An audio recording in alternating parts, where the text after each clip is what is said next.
Welcome. আমরা চলে এসেছি প্রত্যুষা পার্কে। 2023 সালে আমাদের পিকনিকটা বাকি ছিল। প্রথমে আমরা ভিউটা দেখাবো, তারপরে আমাদের যারা মেম্বার আছে ওদের সঙ্গে আমরা কথা বলে দেখব। এই যে পিকনিক বিভিন্নভাবে চলছে, এবং পিকনিকের সবথেকে যে আকর্ষণীয় আমাদের যিনি না হলেই নয়, সুদূর কলকাতা থেকে এসেছে। আপনার নাম কি? আমার নাম চয়ন মাহাতো। আপনি কোথায় থাকেন এই মুহূর্তে? আমি এই মুহূর্তে কলকাতা খিদিপুরে থাকেন। আপনি এই মানে পিকনিকটাকে অ্যাটেন্ড করার জন্য আপনি কতটা স্যাক্রিফাইস বা ত্যাগ স্বীকার করে এসেছেন? ত্যাগের কথা কি বলবো, ওটা না বলাই ভালো। আপনি কেমন এনজয় করছেন বলুন? দুর্দান্ত। আগের বছর হোক, হ্যাঁ হোক, অবশ্যই। মানে হাজার কষ্ট হলেও জিনিসটা হওয়া দরকার আছে। যেখানেই থাকি পৃথিবীর যে প্রশান্ত মহাসাগরের তলদেশে থাকলেও আসার চেষ্টা করতে হবে। আমরা লক্ষ্য করছি আপনি সকাল থেকে খুব নাচানাচি করছেন, আমি খুব এনজয় করছি। হ্যাঁ, খুব এন্টারটেইনমেন্ট। আপনি একটা জিনিস লক্ষ্য করেছেন কি, মানে এইখানে যতজন পাশাপাশি আছে সবাই আপনাকে আর চোখে হলেও তাকাচ্ছে। তাই কি? হ্যাঁ, খুব পপুলারিটির জায়গাটা আপনি কিন্তু নিয়ে নিয়েছেন। আচ্ছা। এক্ষুনি আপনি দেখতে পেলেন আপনাকে চোখের সামনে একজন কিন্তু কিছু গিফট করছে, বা একটা সৌজন্যমূলক সম্প্রীতির বার্তা আপনি এই বর্তমানে যে তৃতীয় বিশ্বের যে আমলে, যেখানে দেশে যেখানে যুদ্ধের সমষ্টি হচ্ছে, সেখানে আপনি কিন্তু সম্প্রীতির বার্তা প্রায় 15 মিনিট আধ ঘন্টার মধ্যে আপনি ছড়িয়ে দিতে চলেছেন। ঠিক আছে, এখন আপনি নাচছেন না কেন? একটু অফ আছে, বন্ধ আছে, মানে কিছুক্ষণ সবার সামগ্রিক ব্যাপারটা তো লক্ষ্য করতে হবে না। হ্যাঁ, সাউন্ড সার্ভিস। হ্যাঁ, সাউন্ড সার্ভিসটা একটু অফ আছে, চার্জের অভাবে ক্লিয়ার করে না। একটু পরে হয়তো আবার শুরু করব। ঠিক আছে, আমি আবার অন্যদের কাছে যাচ্ছি, আমি আসছি, আবার আপনার কাছে আসবো, আপনি আপনার যেতে চলে যান। তবে এটাই বলবো, আপনি স্টেজের চারিদিকে একটু মেকআপ করবেন। ঠিক আছে, এইদিকে চলে যাচ্ছি। সদীপ বাইরে ছিল অনেকদিন, মুম্বাই। সদীপ, আগে তুমি কোথায় ছিলে? আমি মহারাষ্ট্র। আমাদের পিকনিক 2019 সাল থেকে শুরু হয়েছে, তুমি 2024 সালে প্রথম এলে, মাঝখানে 2 বছর থাকিনি তো। মহারাষ্ট্রে তুমি কি করো মহারাষ্ট্রে? আমি ইলেকট্রিশিয়ান কাজ করি। ইলেকট্রিশিয়ান কি কাজ করেন? Mixer grinder. মিক্সার গ্রাইন্ডার কাজ। আপনি সারাতেও জানেন, বানাতেও জানেন? সব অলরাউন্ডার। ও, তাহলে কেমন লাগছে আজকের দিনটা? আজকে খুব ভালোই লাগছে, অনেকদিন পরে সব বন্ধুদের সাথে দেখা হলো। আগামী এক বছর হোক, আপনি চাইবেন? হ্যাঁ, চাইবো, মানে আসার চেষ্টাও করবো। আচ্ছা, একটু সমস্যা হচ্ছে, বিভিন্ন জনের সঙ্গে কমিউনিকেশনে হচ্ছে, জল আনা হয়েছিল নি, আবার একটু চার্জিং এর সমস্যা, তাহলে অনেক বাধা বিপত্তি। তা সত্ত্বেও কি বলবেন? সেগুলো না হলে পিকনিক মানাবে না। আচ্ছা, আর থাকলে পিকনিকের আচ্ছা, আপনি যেটা বলছেন যে এই পিকনিকটা আর 5টা দিনের মতো নয়, একটু বেনিয়ম হবে, একটু খাবার টাইম এদিক সেদিক হবে। ঠিক আছে, তুমি এনজয় করো, আমরা আসছি আবার বাকি মেম্বারদের কাছ থেকে। এইখানে আমরা চলে যাবো সাউন্ড সার্ভিসে আছে রিতেন বাবু, সুভাষিস ও বিশ্বজিৎ। রিতেন, তুমি কিছু বলো আজকের দিনে। এটা গান আমি শুনতে পাচ্ছি, আর কিছু সেরকম বলছেন না রিতেন বাবু। ঠিক আছে, এই জায়গাটা আমরা একটু পরে আসছি। এখানে সাউন্ড সার্ভিস তো এই যে দেখুন, হ্যাঁ, এখানটায় সাউন্ড সার্ভিসের একটা বিকল্প ব্যবস্থা রাখা হয়েছে। হ্যাঁ, প্রমিলার কাছে একটু পরে আসছি। Only 1 wicket.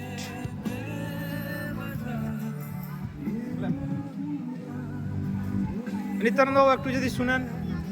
আপনি দেখছি সব প্রচুর ব্যস্ত, মানে দাদা না থাকলে রান্না বান্না যে কি হবে প্রত্যেকটা ইভেন্টে, কিন্তু রেগে গেলে মুশকিল ব্যাপারটা। আজকে এই জায়গায় রাগানো যাবে না, তো একটু পরে যখন বলছেন আমরা রিকোয়েস্ট শুনে নিচ্ছি। আমরা চলে যাব ওইদিকে, আমাদের দীপক বন্ধু এসছে। দীপক বন্ধু হাজার ব্যস্ততা, প্রায় মাঝখানে 2-1 বছর হয়তো গ্যাপ ছিল, তো আজকে জেনে নেব, বা আজকেই আসতে একটু দেরি করেছে।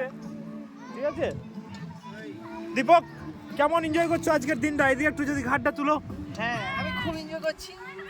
তুমিও তাহলে 2012 সালে কেশবাদ স্কুলে মাধ্যমিক দিয়েছো? হ্যাঁ, ঠিক বলেছো। আর আজকে দেরি হয়ে গেল তোমার আসতে? একটু দেরি হলো, জাস্ট শীতের সকাল।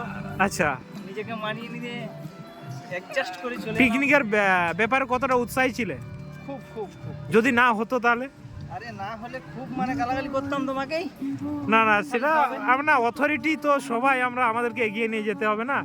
আর এবারে আমি খুব একটু মানে পেটুক জাতীয় ছেলে। আচ্ছা, সেই জন্য বর্তমানে একটা ডিম ছাড়িয়ে খাচ্ছি।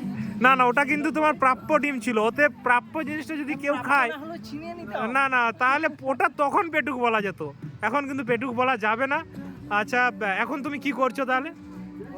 হ্যাঁ, বর্তমান খুব ব্যস্ত আমি। না, এখন তুমি কর্মজীবনে কি করছো? কর্মজীবনে আমি এখন মানে খুব একদম বলা বাহুল্য, নিচের লেভেলের কাজ করছি। না, নিচুর লেভেল বলা যাবে না। সমাজের আজকে এই যে দেখুন ভাতটা, এই ভাতটাই কৃষকরা ফুটিয়ে তুলছে বলে কিন্তু আমরা খাচ্ছি। তার মানে এই নয় যে যারা টাকা দিয়ে কিনছে আর নিম্ন লেভেল বলা যাবে না। কিন্তু আগামী দিনের জন্য আপনি কি বার্তা দিতে চান? পিকনিকের ব্যাপারে আপনি কি বলতে চান? আরে এটা আমার চলে থাকুক, সব দিনই যেন আমি পাই বছরকে বছর। আরে বছরে একটা ছেড়ে দুটোই হোক, কিন্তু এতে আমি যেন পাই। আচ্ছা ঠিক আছে, খুব সুন্দর হয়েছে চয়ন। কিন্তু নাচ বাদ দিয়ে ভিডিওতে এটা কিন্তু ঠিক নয়, আউট অফ সিলেবাস হয়ে যাচ্ছে। অডিয়েন্সরা কিন্তু বলা বলি করছে। আপনি আমরা জায়গায় চলে যান চয়নবাবু। নিত্যানন্দ যদি একটু সময় দেন, হাজার ব্যস্ততার মধ্যেও না বললে নয়, পেটে হাত দিচ্ছে কিন্তু রান্নাকারী ঠাকুর মশাই। আজকে 3 বছর ধরে রান্না করে যাচ্ছে এবং সমগ্র দায়িত্ব কাল থেকে কেশিয়াপাতা থেকে মেদিনীপুর বাইকে ছোটাছুটি এবং আমাদের যে ফান্ডের ইনভেস্টমেন্ট উনি করেছেন, উনি সময় দিয়েছেন। আমরা যাবো একটু পরে, জিতদেব বাইরে আছে, একটু মন গুমসে আছে। নিত্যানন্দ 1 মিনিট নিত্যানন্দ যদি সময় দাও। বলুন স্যার। আজকে কখন এসছেন আপনি? সকাল 10টা নাগাদ এখানে। পিকনিকটার ব্যাপারে আপনি কতটা উৎসাহী ছিলেন? যতটা বললেও কম বলা হয়ে যাবে। আচ্ছা, এই যে আপনি কাজটা করলেন, আপনাকে ফান্ড কালেকশন থেকে আরম্ভ করে আপনার কর্মজীবন এবং আপনার বাড়ির জীবন, তা সত্ত্বেও আপনি যে এতটা দায়িত্ব নিলেন, আপনার কখনো মনে হয় না যে আমার একটু বেশি, আমার ক্ষেত্রে একটু বেশি হয়ে যাচ্ছে? না, এগুলো বেশি কমের কোনো ব্যাপার নয়, কারণ এগুলো কাউকে না কাউকে করতেই হবে। ঠিক আছে, থাকবে তাকেই করতে হবে। ব্যাস তাহলে এই যে দেখুন ফাঁকা ছিলাম তাই করে দিলাম। নিত্যানন্দ রান্না করছে, আমরা একটু পরে আসবো, ভালো করে নেবো। আমরা সবার কাছে একটা ফ্রি ইন্ট্রোডাকশন আমরা নিলেন, চয়ন, দীপক, নিত্যানন্দ, জিতদেব, জিতদেব, এই জিতদেব, জিতদেবকে আমরা এদিকে এখন দেখে নেব, ঠিক আছে? জিতদেব খুব উৎসাহী ছিল আজকে, সবাইকে সকাল থেকে একদম দায়িত্ব পালন করতে করতে একদম নিয়ে এসছে। তো জিতদেবের ইন্টারভিউটা আমরা এক পাশে নেব, এই সুন্দর লেখে এইদিকে যদি আসেন জিতদেব।